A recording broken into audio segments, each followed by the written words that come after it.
If you want to make a PDF document on iPhone 17e, what you can do is, first of all, we can go, for example, to the Photos app.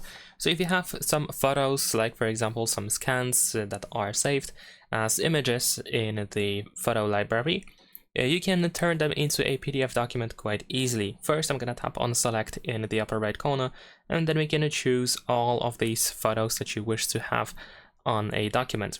Now in here in the bottom left corner, we're going to use this share button, and then you want to scroll down in here and choose print. Now once you open these additional options, here we have the preview of our pages, of course.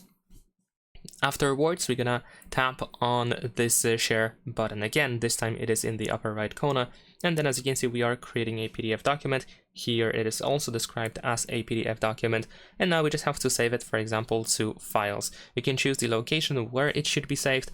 So let's say I'm gonna choose to save it on my iPhone over here, and there we go. Now if I open the Files app and if I try to locate my PDF document, as you can see here, I can open it quite easily, and I have my PDF file that I can easily preview.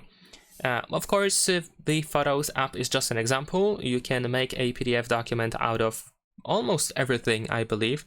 So let's say if you have something in a notes instead that you wish to turn into a PDF document, it is definitely possible to do so as well.